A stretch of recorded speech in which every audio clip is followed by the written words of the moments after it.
الحمد لله رب العالمين إله الأولين والآخرين والصلاة والسلام على سائر الأنبياء والمرسلين والملائكة المقربين وعلى آله وصحبه أجمعين. أما بعد فقد قال الله تبارك وتعالى في الكلام المجيد والفرقان الحميد: فأعوذ بالله من الشيطان الرجيم. بسم الله الرحمن الرحيم.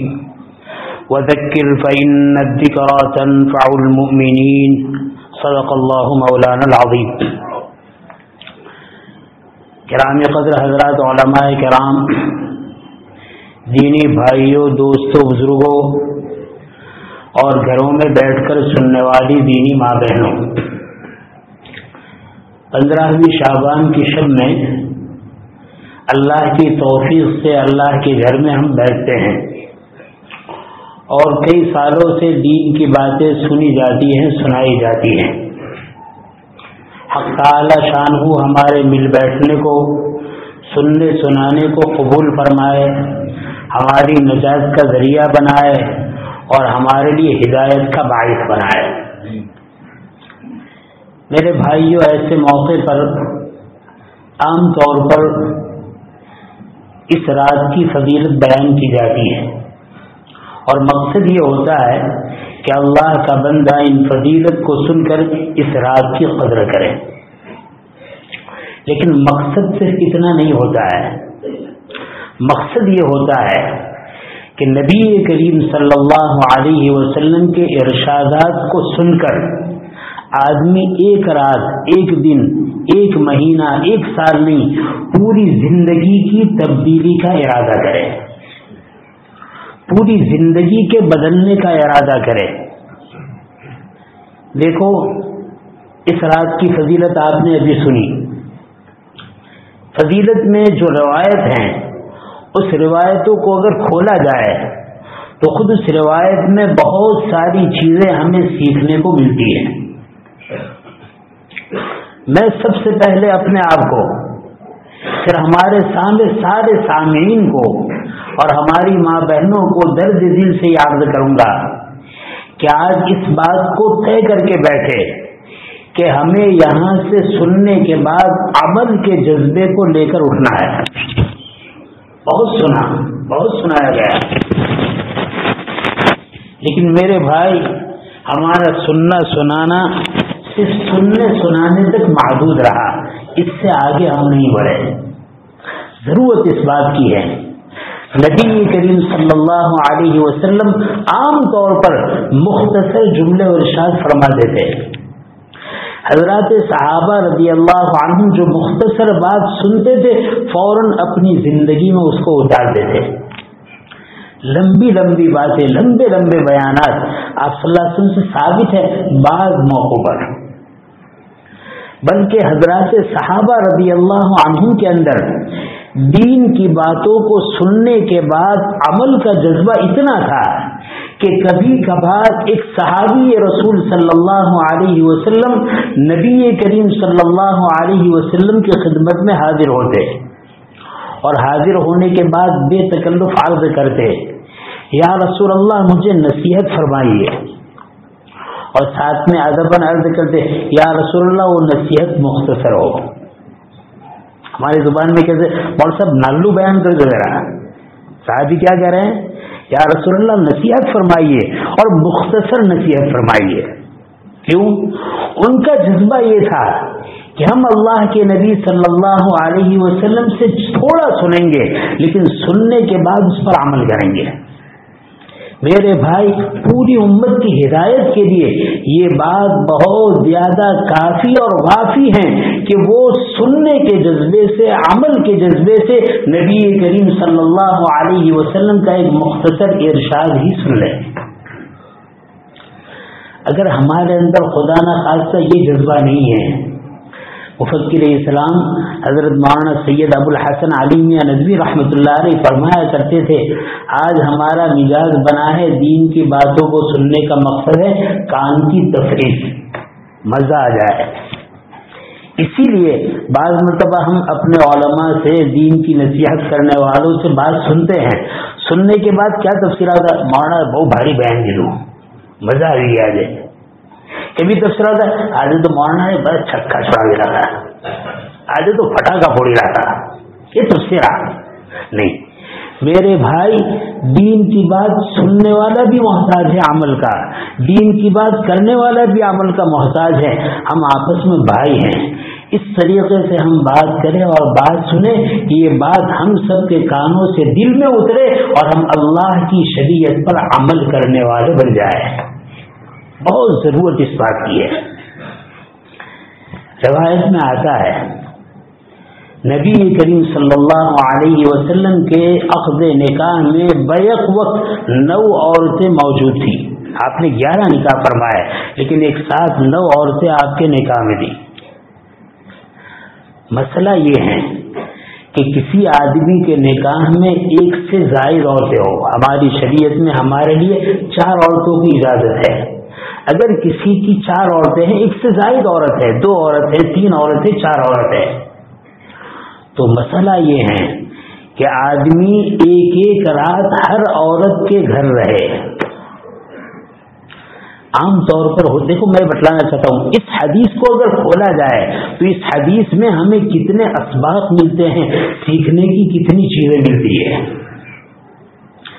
اللہ کے نبی صلی اللہ علیہ وسلم کی شان، آپ کا مرتبہ یہ تھا کہ عورتوں کے درمیان باری کے سلسلے میں علماء فرماتے ہیں آپ پر واجب نہیں تھی۔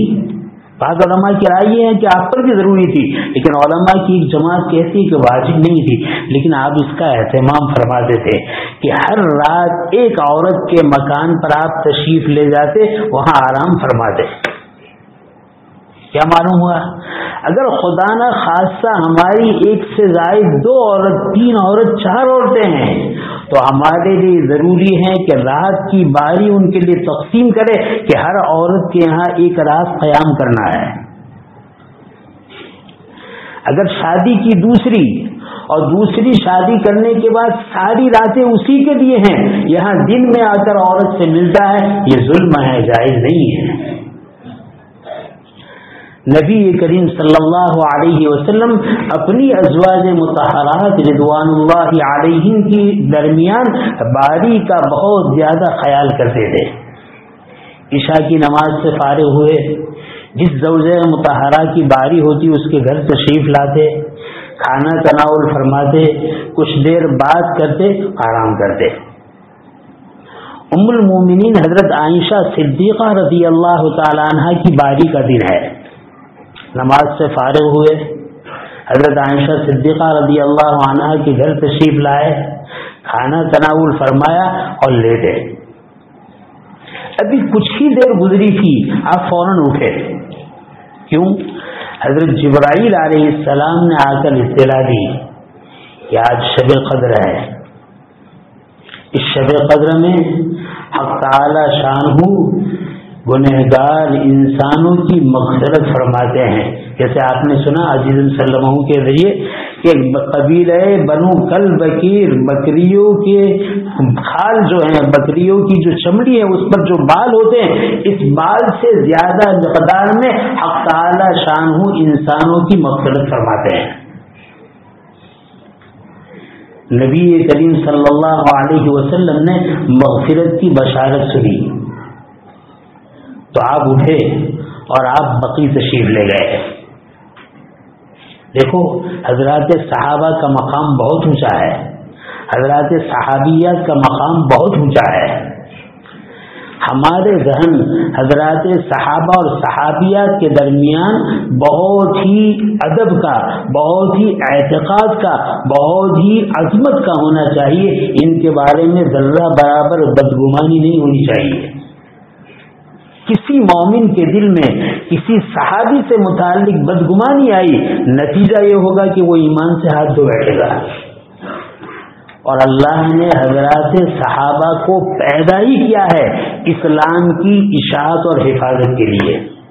اللہ نے اپنے نبی کے لیے ہر صحابی کا انتخاب فرمایا ہے. اس زمانے میں مسلمان تو تھے بہت زیادہ، لیکن یہ ضروری نہیں تھا کہ جتنے مسلمان نبی کریم صلی اللہ علیہ وسلم کی زندگی میں تھے سب صحابی تھے. نہیں، اللہ نے اپنے نبی کی صحبت کے لیے، اللہ نے اپنے نبی کے دین کی اشاعت کے لیے اور دین کی حفاظت کے لیے اور نبی کریم صلی اللہ علیہ وسلم کی لائی ہوئی شریعت کو عملی طور پر پیش کرنے کے لیے جن افراد کا، جن انسانوں کا انتخاب فرمایا وہ حضرات صحابہ اور حضرات صحابیات ہے.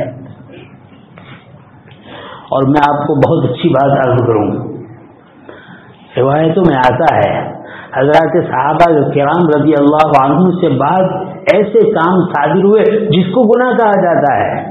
مثلا کسی صحابی سے بات صادر ہوئی کہ انہوں نے شراب پی، کسی سے یہ ثابت ہوا کہ انہوں نے چوری کی، کسی سے یہ ثابت ہوا کہ انہوں نے جھوٹ بولا. قدوۃ الکاملین زبدۃ العارفین حضرت شاہ عبد الرحیم رائے پوری رحمۃ اللہ علیہ نے بڑی اچھی بات ارشاد فرمائی. کہا کہ دیکھو انبیاء علیہ الصلوۃ والسلام گناہ سے معصوم ہے، وہ گناہ کر ہی نہیں سکتے، اور حضرات صحابہ رضی اللہ تعالیٰ عنہم گناہ سے محفوظ ہے، اللہ ان کی گناہ سے حفاظت فرماتے ہیں.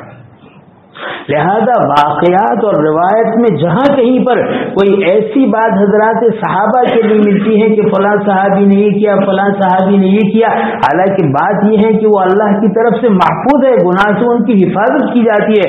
حضرت شاہ عبد الرحیم رائے پوری رحمۃ اللہ علیہ فرماتے ہیں اللہ کو اپنی شریعت عملی طور پر دنیا کے سامنے پیش کرنی تھی. ہر گناہ کو کروایا گیا اور اس کی تلافی کی شکل دی گئی، اور تلافی کی شکل کے ساتھ گناہ کو کروایا گیا تاکہ امت کے سامنے شکل آئے کہ یہ گناہ ہے، اس کی یہ توبہ ہے. تو گویا کہ حضرات صحابہ جو محفوظ ہے گناہوں سے، انہوں نے گناہ کیے نہیں، ان سے یہ کام کروائے گئے تاکہ امت کو پتا چلے کہ یہ کام ہو تو اس کی تلافی، اس کی معافی، اس کا بدل کیا ہے. حضرات صحابہ محفوظ ہیں لیکن یہ کام، اور اسی لیے حیرت کی بات علماء نے لکھی ہے. علماء نے لکھا حضرات صحابہ کرام میں دو قسم کے لوگ تھے. بعض صحابہ بہت اونچا درجہ رکھتے تھے، بعض صحابہ ان کے مقابلے میں کم درجہ رکھتے تھے. معمولی باتوں کا ادب سکھلانا تھا تو وہ کام بڑے بڑے صحابہ سے کروایا گیا، وہ غلطیاں حضرات صحابہ سے کروائی گئی، اور بڑے بڑے گناہ تھے ان کے لیے درجے کے اعتبار سے چھوٹے صحابہ سے ان کا انتخاب کیا گیا. آپ صلی اللہ علیہ وسلم مجلس میں تشریف فرما ہیں، حضرت ابوبکر اور حضرت عمر رضی اللہ عنہما بیٹھے ہیں.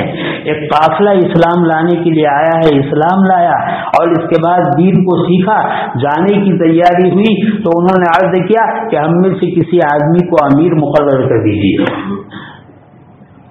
حضرت ابوبکر رضی اللہ تعالیٰ عنہ نے ایک نام لیا کہ فلاں صاحب کو امیر مقرر کرے.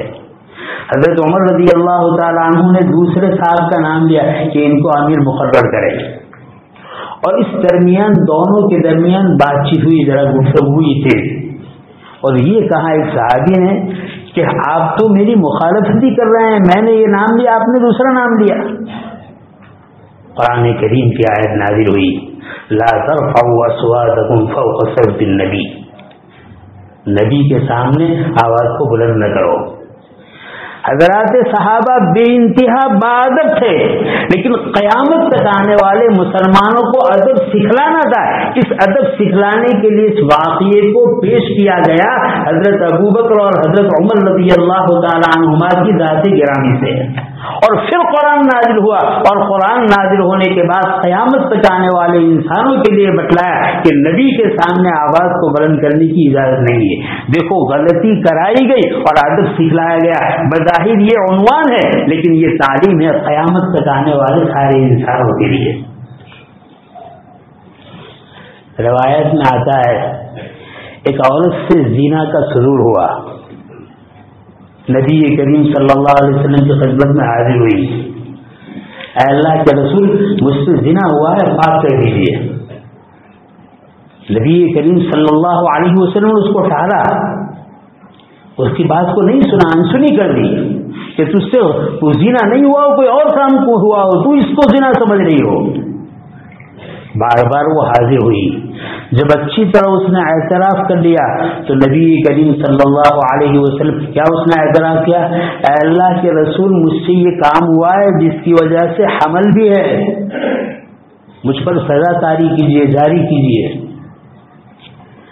نبی کریم صلی اللہ علیہ وسلم نے ارشاد فرمایا اگر جرم ہوا ہے تو تجھ سے ہوا ہے، تیرے پیٹ میں جو بچہ ہے وہ تو معصوم ہے، کیسے تجھے سزا دی جائے؟ اگر سزا تجھے دی گئی تو تیرا پیٹ میں بچہ ہے وہ ضائع ہو جائے گا. شریعت اسلام اس کو پسند نہیں کر رہا ہے. دیکھو حق تعالی کی شریعت میں انسان نہیں، مرد نہیں، عورت نہیں، عورت کے پیٹ میں بننے والا جو بچہ ہے اس کا بھی ادب احترام، اس کی بھی قدر و منزلت اللہ نے شریعت میں رکھی ہے. اور کہا کہ بعد میں آ جاؤ، جب بچہ پیدا ہو جائے پھر آ جانا. اور بن جائیے. حضرات صحابہ کو اللہ نے کیسا بنایا. گناہ ہوا ہے، کوئی CID نہیں ہے، کوئی چغلی کرنے والا نہیں ہے، کوئی میسج بھیجنے والا نہیں ہے، کوئی اطلاع دینے والا نہیں، خود آ رہی ہے. جب اس کو بھیج دیا، بچہ پیدا ہوا. بچہ پیدا ہونے کے بعد اپنے بچے کو اپنے گود میں اٹھا کر امام الانبیاء محمد رسول اللہ صلی اللہ علیہ وسلم کی خدمت میں حاضر ہوئی. اے اللہ کے رسول مجھے پاک کر دیجئے، مجھ سے یہ فعل ہوا ہے، بچہ پیدا ہو گیا ہے. آپ نے کہا تھا کہ بچہ پیدا ہو پھر آ جانا، میں آئی ہوں. آپ کی طرف سے کوئی قاصد نہیں پہنچا، کوئی سپاہی نہیں پہنچا، کوئی پولیس نہیں پہنچی، کسی خاندان والے نے مجبور نہیں کیا، خود آ رہی ہے. کیوں؟ اللہ نے حضرات صحابہ کو احکام شریعت کو اس کی عملی شکل میں پیش کرنے کے لیے پورے عالم کے انسانوں میں سے ایک ایک صحابی اور ایک ایک صحابیہ کا انتخاب کیا ہے، چنا ہے، پسند کیا ہے. صحابہ ایرے غیرے نہیں ہیں، بہت بلند و بالا ان کا مقام ہے. مقام کی پوچھتے ہو؟ انسان کے لیے سب سے بڑی فضیلت کیا ہے؟ انسان حافظ بن جائے، قاری بن جائے، عالم بن جائے، محدث بن جائے، فقیہ بن جائے، عابد بن جائے، پیر و مرشد بن جائے. اس کے لیے سب سے بڑی فضیلت یہ ہے کہ اس کا خاتمہ ایمان پر ہو جائے. اور کسی کو معلوم نہیں کہ ہمارا خاتمہ ایمان پر ہوگا یا نہیں. امید تو دعا تو ہر ایک کی ہے، لیکن معلوم کسی کو قطعی طور پر نہیں. صحابہ کا مقام یہ ہے کہ حق تعالی شانون کی زندگی میں ارشاد فرما رہے رضی اللہ عنہم ورضوا عنہ. یہ صحابہ ہے، اللہ ان کی زندگی میں اعلان فرما رہے ہیں کہ یہ میرے نبی کے وہ رفقا ہیں، وہ معاون ہیں جن کے لیے میرا اعلان ہے، اللہ ان سے راضی ہو گیا، وہ اللہ سے راضی ہو گئے. یہ شان صحابہ ہے. چنانچہ وہ عورت آئی، کہا یا رسول اللہ مجھے پاک کر دیجئے، شریعت کی جو سزا ہے مجھ پر طاری فرما دیجئے.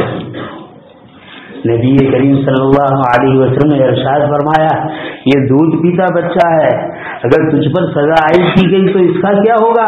ہم اس بچے کو ضائع نہیں کرتے تیرے وجہ سے، جاؤ اس کو لے جاؤ، یہ بچہ جب کھانا شروع کرے تب لے آنا.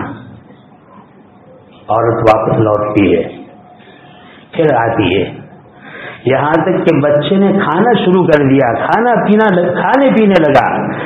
بچے کے ہاتھ میں روٹی کا ٹکڑا تھمایا اور وہ صحابیہ نبی کریم صلی اللہ علیہ وسلم کے خدمت میں حاضر ہوئی. اے اللہ کے رسول مجھے اپنے گناہوں سے پاک کر دیجئے، میرا بچہ کھانے لگا ہے. نبی کریم صلی اللہ علیہ وسلم نے خاندان اور قبیلے کی عورت کا انتخاب کیا کہ اس بچے کی کفالت، تربیت اور پرورش کون کرے گا. جب یہ متعین ہوا اس کے بعد اس کو سزا دی گئی جو شریعت میں سزا ہے، اس کو سنسار کیا گیا. گناہ ہوا، اعتراف کیا، بار بار آئی، سزا لگوائی. کسی آدمی کی زبان سے نکلا کیسی موت ہے، سنسار کیا گیا. نبوت کے کان میں یہ آواز پڑ دی ہے تو آقا دو جہاں صلی اللہ علیہ وسلم ارشاد فرماتے ہیں خاموش، خبردار، تمہیں معلوم ہے اس عورت کی توبہ کتنی عظیم ہے، کتنی بڑی ہے. اگر اس کی توبہ کو پورے مدینے والوں پر پھیلایا جائے تو مدینہ کے ایک ایک فرد کی بخشش اور مغفرت ہو جائے. یہ میرے صحابہ ہے، یہ آقا دو جہاں صلی اللہ علیہ وسلم کے رفقا ہے۔ مجھے اصل بات یہ کہنی ہے کہ میں پہلے بات کو صاف کر ذہن کو صاف کرنا چاہتا ہوں کہ حضرات صحابہ کے بارے میں کوئی بات سنے تو ہمیں اپنے اوپر قیاس نہیں کرنا چاہیے کہ ہم جیسے ویسے صحابہ ہے۔ صحابہ تو صحابہ ہے، اللہ کا انتخاب ہے، اللہ کے پسندیدہ بنتے ہیں، ہمارا شما کی حیثیت ان کے سامنے کچھ نہیں ہے۔ اب آئیے اصل واقعے کی طرف۔ حضرت عائشہ صدیقہ رضی اللہ تعالی عنہا نے دیکھا کہ آج میری باری ہے، آپ صلی اللہ علیہ وسلم میرے گھر میں آرام فرماتے، کیا بات ہے، آئے تشریف لائے، آرام فرمایا اور تھوڑی ہی دیر میں اٹھے اور اٹھنے کے بعد میرے گھر سے نکل گئے۔ دیکھو، مرد صحابی ہو عورت صحابیہ ہو، بشر ہے، انسان ہے، لہذا انسانی تقاضے کے مطابق کسی بات کا ذہن میں آنا شان صحابہ کے خلاف نہیں ہے۔ یاد رکھیے، حضرت عائشہ کے دل میں خیال آیا کہ ممکن ہے اللہ کے رسول میری باری میں مجھے چھوڑ کر کسی دوسری زوجہ مطہرہ کے پاس تشریف لے گئے ہوں گے، اور غیرت مند عورت کے دل میں اس بات کا آنا اچھی چیز ہے، بری چیز بھی نہیں ہے، یہ تو تقاضا ہے فطرت کا۔ رات کے وقت مرد اپنے عورت کے مکان میں سویا ہو اور رات کی تاریکی میں تنہائی میں چلا جائے تو عورت کے دل میں خیال آنا فطری چیز ہے، بلکہ جتنی غیرت ہوگی اتنی بات آئے گی۔ ام المومنین حضرت عائشہ صدیقہ رضی اللہ عنہا، ان کی عفت اور پاک دامنی، ان کی عفت اور پاک دامنی میں تو قرآن نازل ہوا ہے۔ کوئی آدمی حضرت عفیفہ کائنات صدیقہ بنت صدیق محبوب خدا حضرت عائشہ صدیقہ رضی اللہ تعالی عنہا کی عفت کے بارے میں شک و شبہ ظاہر کرے، وہ قرآن کا منکر ہے، کافر ہے۔ ان کے دل میں یہ بات آئی کہ ہو سکتا ہے میرے آقا کسی اور عورت کے یہاں تشریف لے گئے ہو۔ فوراً اٹھی اور دیکھنے لگی کہ اللہ کے رسول کہاں گئے۔ نبی کریم صلی اللہ علیہ وسلم اٹھے۔ دیکھو میں کہتا ہوں اس واقعے میں سیکھنے کی چیزیں، حدیث میں جو باتیں بیان کی گئی ہیں، قرآن میں جو باتیں بیان کی گئی ہے، اگر کہنے کے اعتبار سے وہ واقعہ ہے، قصہ اور واقعہ نہیں، بہت بڑی سبق آمیز باتیں، بہت بڑی نصیحت کی باتیں حق تعالی شان نے اس میں رکھی ہے۔ امام الانبیاء صلی اللہ علیہ وسلم کا معمول تھا، روزانہ تہجد کے لیے اٹھتے تھے تو کس طرح اٹھتے تھے؟ اس طرح آہستہ سے اٹھتے تھے کہ آپ کے اٹھنے کی حرکت سے زوجہ مطہرہ کی آنکھ نہ کھل جائے، ان کی نیند میں خلل نہ آئے۔ دروازہ کھولتے تھے تو اتنی آہستہ کہ اس کی آواز سے زوجہ مطہرہ کی نیند میں خلل نہ آئے۔ وضو کرتے تھے تو اس طرح، گھر میں دوبارہ داخل ہوتے تھے تو اس طرح، نماز پڑھتے تھے تو اس طرح کہ سونے والی بیوی کو تکلیف نہ ہو۔ ہے کوئی مائیں کا علاج جس کے تصور میں یہ بات ہو کہ عورت کو بھی اس طریقے سے راحت پہنچانا شریعت ہے، نبی کریم صلی اللہ علیہ وسلم کا طریقہ ہے۔ ہم نے تو اپنی عورتوں کو غلام سمجھ رکھا ہے، باندی سمجھ رکھا ہے، مزدور سمجھ رکھا ہے، مظلومہ سمجھ رکھا ہے، بے حیثیت سمجھ رکھا ہے۔ ارے جس نبی کے ہم امتی ہیں اس نبی کا حال اپنی عورتوں کے ساتھ یہ ہے کہ نیند کی خلل کی وجہ سے تہجد کے لیے اٹھ رہے ہیں تو اس بات کا خیال کر رہے ہیں کہ میرے چلنے پھرنے سے، میرے دروازہ کھولنے سے، بند کرنے سے، وضو کرنے سے اس کی آواز سے کہیں زوجہ مطہرہ اٹھ نہ جائے۔ آج تو ہمارے ذہنوں میں اور تصور میں بھی یہ بات نہیں ہے کہ عورت کی راحت رسانی کا اتنا خیال کیا جائے۔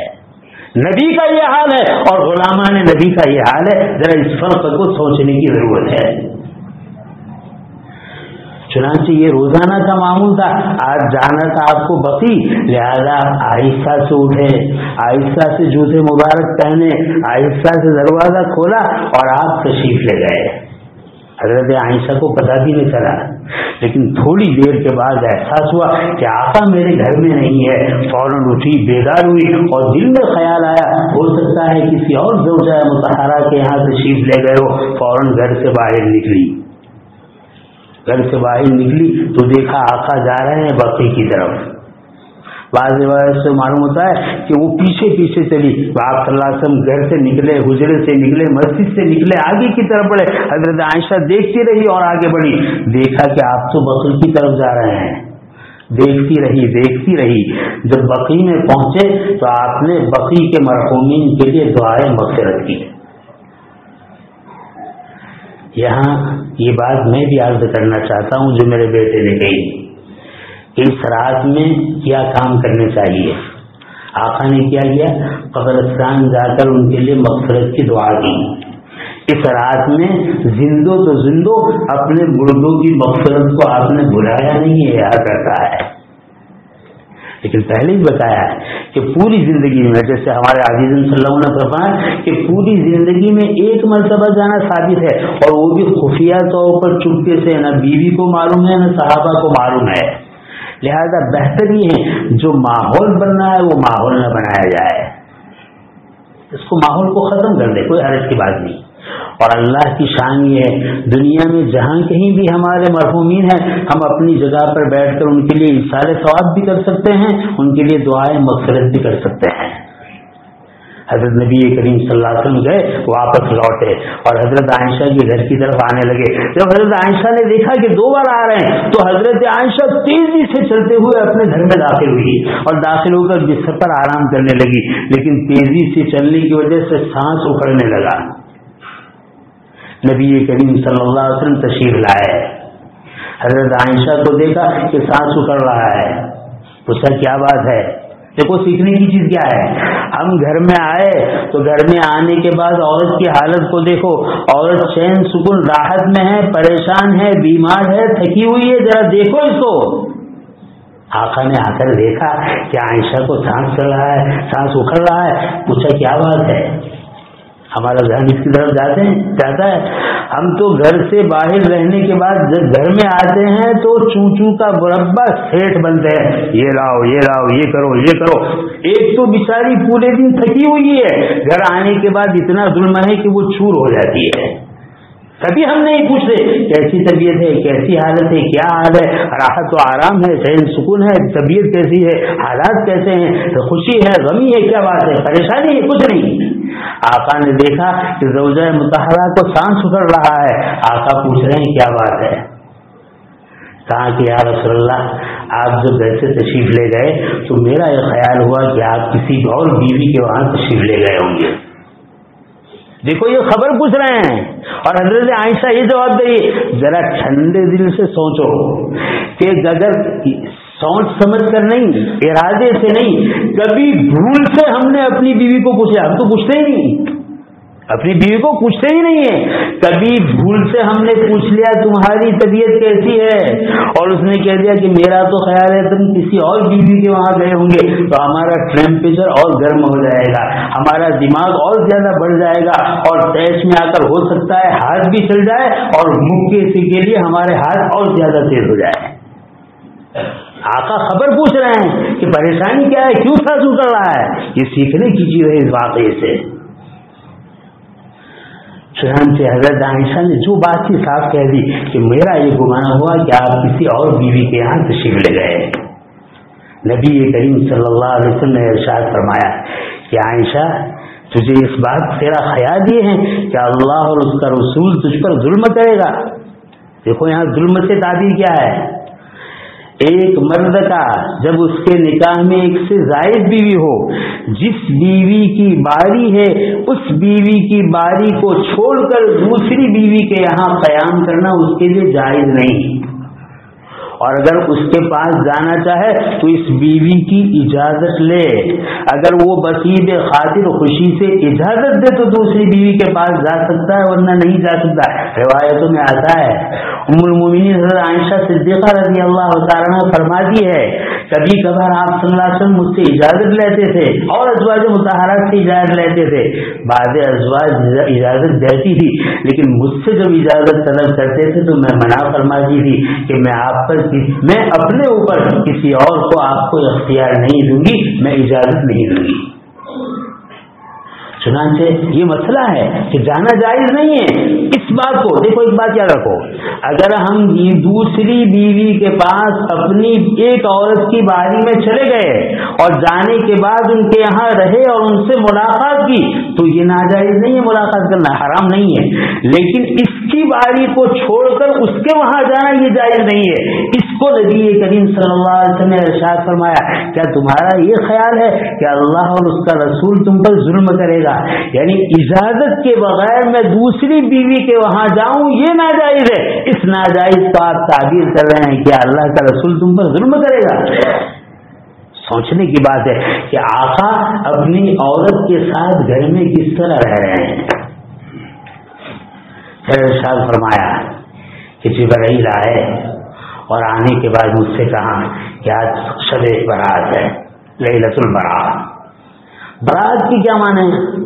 برات کے معنی ہیں اللہ تعالیٰ کا اپنے بندے کو بخش دینا، بری کر دینا، معاف کر دینا.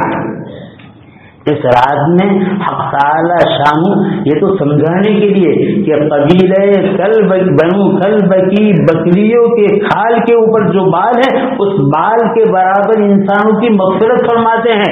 یہ بال اتنی مقدار ہے کہ کمپیوٹر بھی اس کا حساب نہیں لگا سکتی. مطلب یہ کہ بے شمار انسانوں کی مغفرت فرماتے ہیں. تو اللہ کے رسول نے فرمایا کہ جبرائیل نے آ کر یہ اطلاع دی کہ اللہ تعالیٰ آج کی رات میں بے شمار انسانوں کی مغفرت فرماتے ہیں. پھر اس کے بعد کہا اگر اجازت ہو تو میں آج کی رات عبادت میں گزاروں. حضرت عائشہ نے اجازت دی.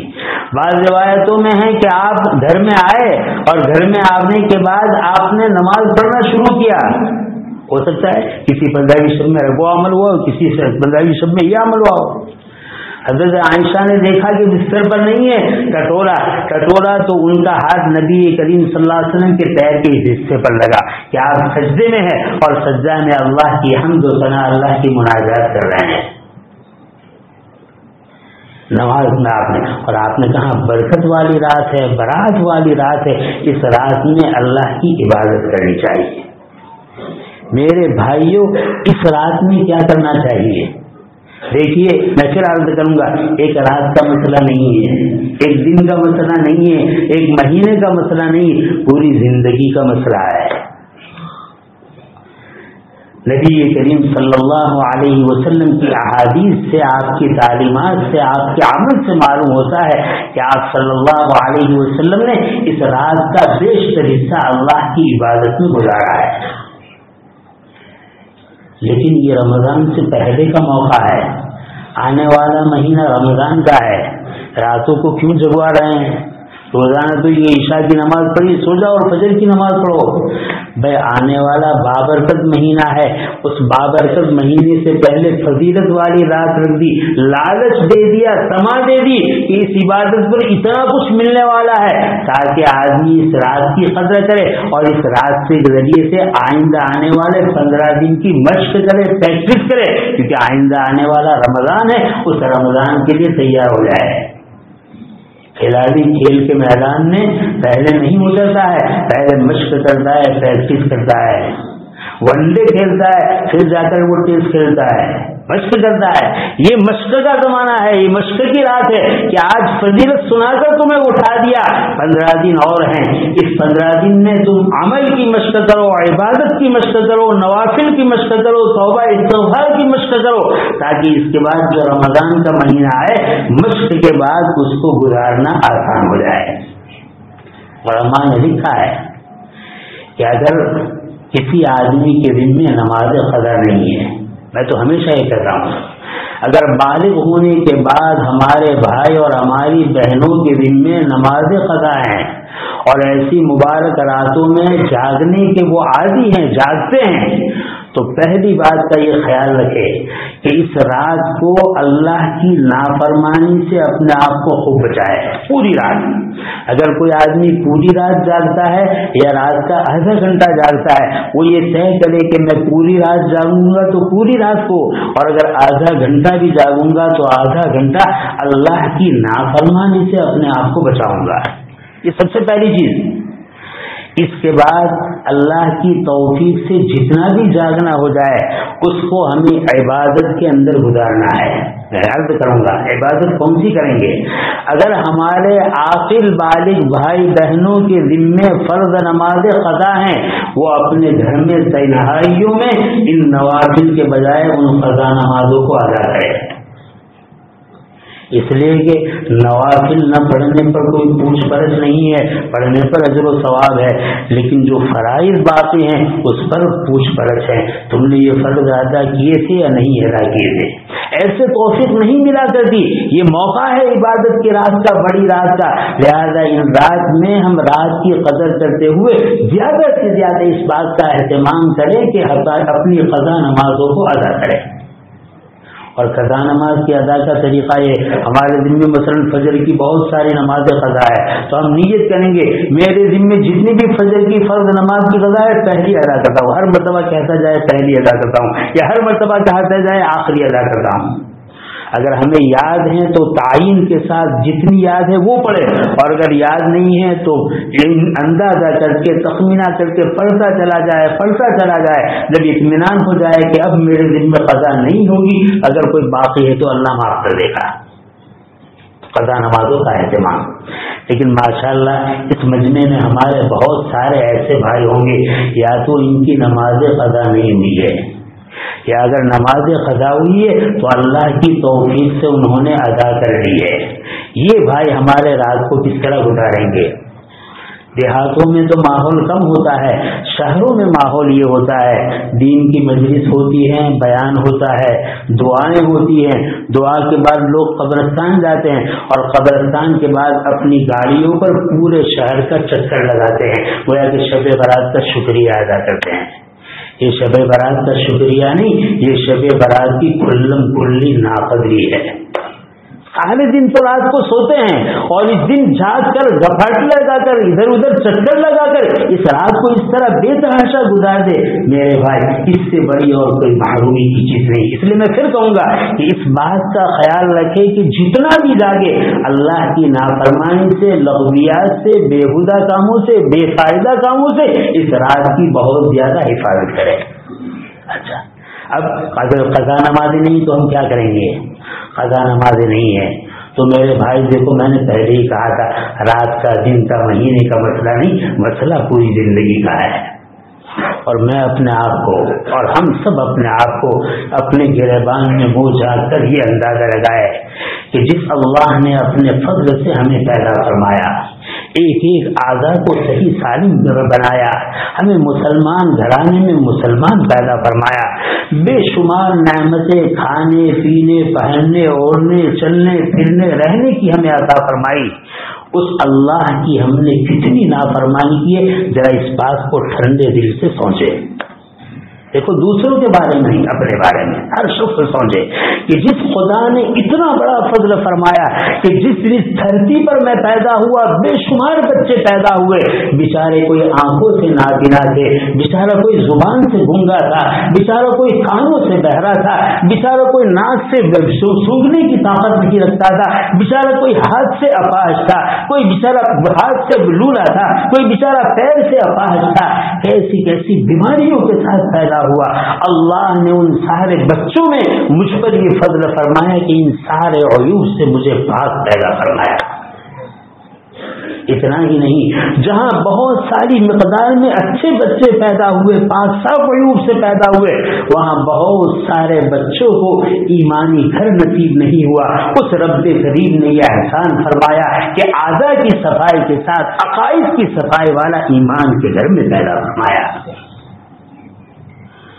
اس حق تعالیٰ کی اس انعام کو دیکھے، پھر ذرا ٹھنڈے دل سے سوچے کہ اس خدا کی نعمتوں کو استعمال کر کے ہم نے اس خدا کی کتنی نافرمانی کی ہے، اس خدا کے احکام کو کتنا توڑا ہے، اس خدا کے نبی کی سنتوں کی کتنی دھجیاں اڑائی ہے، قدم قدم پر شریعت کے احکام کو کس طرح روندا ہے، قرآن و سنت کو کس طرح پیچھے پسے پشت ڈالا ہے، اور جس خدا نے بغیر مالی اتنا احسان کیا تھا، اس خدا کی نافرمانی کر کے اس کو اتنا ناراض کر دیا ہے، اتنا ناراض کر دیا ہے کہ پیشانی زمین پر رگڑ رگڑ کر آنسو بہا بہا کر مانگ رہے ہیں، ہماری سنوائی نہیں ہو رہی ہے۔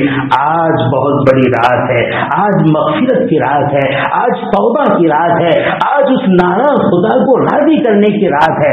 ہر مومن بندہ، ہر مومن بندی اس بات کو طے کر لے کہ انشاءاللہ آج کی رات اس طرح گزاریں گے، اللہ کے سامنے رو رو کر، اللہ سے معافی مانگ مانگ کر، کہ جب تک میرا خدا راضی نہیں ہوں گا اب اپنی پیشانی کو زمین سے نہیں اٹھائیے۔ آج ضرورت اس بات کی، اس رات میں اس بات کی ضرورت ہے۔ لیکن میں آپ سے عرض کروں گا، توبہ استغفار کس کو کہتے ہیں، معافی تلافی کس کو کہتے ہیں؟ ہمارے اوپر اپنے رب کے حقوق ہیں، ہمارے اوپر اپنے رب کے بندوں کے حقوق ہیں۔ رب کے حقوق کا مسئلہ ہے، فرائض ہے، نماز ہے، روزہ ہے، زکوٰۃ ہے، حج ہے، یہ ہمارے اوپر فرض ہیں، ہم سے کوتاہیاں ہوئی ہیں۔ معافی مانگنے کا مطلب یہ نہیں ہم نے کہا اے اللہ نمازیں قضا ہوئی ہے معاف کر دے، نماز معاف ہو گئی، یہ مطلب نہیں ہے۔ معافی کا مطلب یہ ہے پہلے یہ طے کرے کہ جتنی نمازیں قضا ہوئی ہیں ان سب کو ادا کریں گے، جتنے روزے قضا ہوئے ہیں ان سب کی قضا کریں گے، جتنی زکوٰۃ باقی ہے حساب کر کے اس کو ادا کریں گے، حج فرض ہو چکا ہے اس کو ادا کریں گے، اور اس کی ادائیگی میں جو کوتاہی ہوئی ہے اس کوتاہی کو اللہ سے معاف کرائیں گے۔ معافی کا مطلب یہ ہے توبہ کرنے سے، استغفار کرنے سے، آنسو بہانے میں سے آپ کے ذمے جو عبادتیں لازم ہو چکی ہے وہ معاف ہونے والی نہیں ہے۔ معاف کروانے کا طریقہ ہے پہلے اس کو ادا کرنا پڑے گا، اور ادا کرنے کے بعد اللہ سے کہنا پڑے گا اے اللہ وقت پر اس کو ادا نہیں کیا ہے، تاخیر کی ہے اپنی کوتاہی کی وجہ سے، اس جرم عظیم کو معاف فرما دے۔ میں اس رات میں آپ سے وعدہ کرتا ہوں، میں اس رات میں آپ سے وعدہ کرتی ہوں کہ جتنی نمازیں ہیں اس کی قضا کروں گی، جتنے روزے ہیں اس کو ادا کروں گی، جتنی زکوٰۃ باقی ہے اس کو ادا کروں گی، حج باقی ہے اس کو ادا کروں گی، یا مرد کہیں گے میں ادا کروں گا۔ اس طریقے سے آج کی رات ہمیں گزارنا ہے۔ تیار ہیں ہمارے بھائی؟ دوسرا معاملہ ہے اللہ کے بندوں کے حقوق۔ اللہ کے بندوں کے حقوق میں سب سے بڑا حق ہے امام الانبیاء محمد رسول اللہ صلی اللہ علیہ وسلم کا۔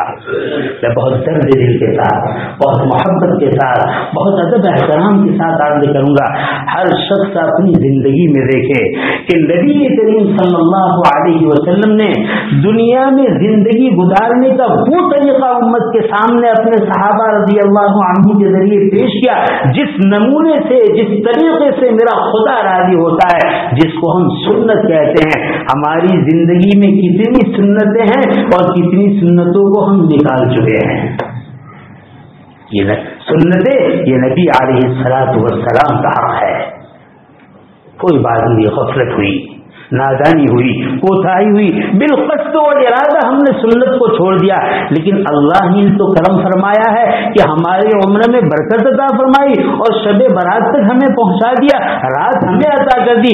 جس اللہ کو ہمارے ساتھ خیر خواہی مقصود تھی اسی اللہ نے یہ رات عطا فرمائی ہے۔ آج تک ہو گیا سو ہو گیا، اب تو میں اللہ کے گھر میں دل ہی دل میں ارادہ کرتا ہوں کہ اپنی زندگی میں، اپنے معاشرے میں، اپنی خوشی میں، اپنی غمی میں، اپنی شادی میں، اپنے جنازے میں، اپنی میت میں، اپنے کاروبار میں، اپنی کمائی میں، اپنے رہن سہن میں، اپنی معاشرت میں، اپنے معاملات میں، اپنے اخلاقیات میں، اپنی عبادات میں آج تک جتنی سنتوں کو چھوڑا ہے میں ایک ایک سنت کو معلوم کروں گا، اور سنت کو معلوم کرنے کے بعد ادا کروں گا، اور ایسا ادا کروں گا، ایسا ادا کروں گا کہ جب میرا عمل پیر کو یا جمعرات کو نبی کریم صلی اللہ علیہ وسلم کی خدمت میں پیش کیا جائے تو آج تک سنت کے خلاف زندگی پہنچنے پر جو ٹھیس پہنچتی تھی، جو تکلیف پہنچتی تھی، آج سنتوں کا نقشہ پیش کر کے اس نبی کے قلب کو میں راحت پہنچاؤں گا۔ آج اس کام کو کرنے کی ضرورت ہے۔ کیا ہمارے بھائی اس کے لیے تیار ہیں؟ آج اس کو کرنے کی ضرورت ہے۔ دیکھو کوتاہی سب میں ہیں، گنہگار سب ہیں، کل بنی آدم خطاؤون وخیر الخطائین التوابون او کما قال علیہ الصلاۃ والسلام۔ بنی آدم سب کے سب خطاکار ہیں، گنہگار ہیں، لیکن بہترین گنہگار وہ ہیں جو توبہ کرنے والا ہو۔ میرے بھائی توبہ کی رات ہے، میرے بھائی استغفار کی رات ہے، میرے بھائی جو خدا ہم سے ناراض ہے اس کو راضی کرنے کی رات ہے، میرے بھائی جس نبی سے ہم نے رشتہ توڑ دیا ہے اس نبی سے رشتہ جوڑنے کی رات ہے۔ ارادہ کر لے دل میں ہی دل میں، غفلت ہوئی ہمیں اس بات کا اعتراف ہے، سنتوں کو چھوڑا ہمیں اس کا اعتراف ہے، لیکن اب کے بعد ایسی غلطی نہیں کریں گے۔ آج سے خانے خدا میں اپنے دل میں یہ ارادہ کریں گے کہ اے اللہ زندگی کو ہم نے سنت کے خلاف گزارا ہے اور سنت کے خلاف بتایا ہے، اے اللہ